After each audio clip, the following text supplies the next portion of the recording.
Donc, je m'appelle Luc Laforêt et je vais vous lire simplement une déclaration au nom de Jean-Charles Acquenin et de moi-même, qui est Jean-Charles Acquenin, membre de Concorde 1711, association de Gilets jaunes, et moi-même, initiateur d'une initiative qui s'appelle Une perspective, la 6e République.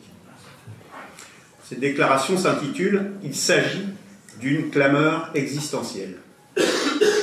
Mesdames et messieurs les députés, il n'y a pas de dames, mes compagnons citoyens, de toute évidence, les mouvements populaires de ces dernières années ne sont plus seulement des mouvements dits sociaux, mais désormais des mouvements citoyens.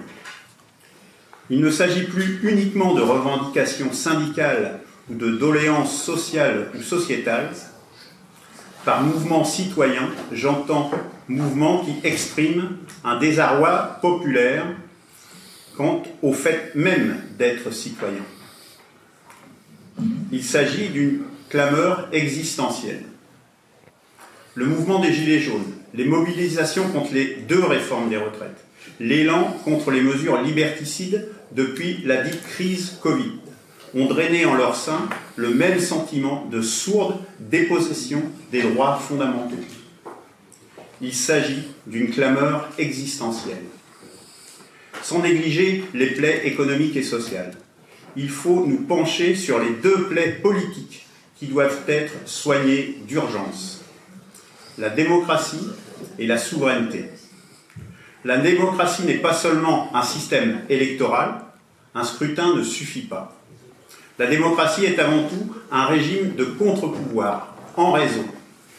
Or, le système électoral est entravé de toutes parts, et les contre-pouvoirs ne sont quasiment plus que décoratifs, phagocytés par l'exécutif. Même la Constitution et les droits fondamentaux, le dernier rempart, sont floués par de multiples entorses toujours plus scandaleuses.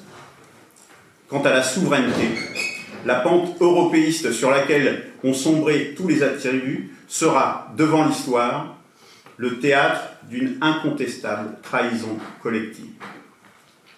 Il s'agit bien d'une clameur existentielle, bâillonnée par un système mafieux, en route pour un régime toujours plus totalitaire. D'ailleurs, le fait qu'aucune voie de recours ne soit accessible aux citoyens le confirme. Dans les décombres de la République s'installe, dans une fureur silencieuse, le désarroi social, l'appauvrissement et la misère. Le morcellement de la nation est en marche, à coups de peur encouragée et de chaos organisé.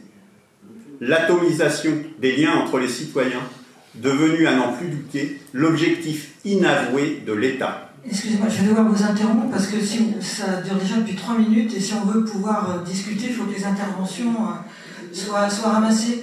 Vous pourrez nous envoyer votre texte à l'ensemble de la liste, mais il vaut mieux qu'on soit dans la discussion que dans la lecture de textes, même s'ils sont très intéressants. Il s'agit de survie, de mort et d'oubli, d'honneur et d'humiliation, de force ou de soumission, de gloire et de défaite. On dit qu'un jour ou l'autre, les empires s'effondrent, mais soyons-en conscients, les nations aussi peuvent disparaître. L'urgence est là. Merci.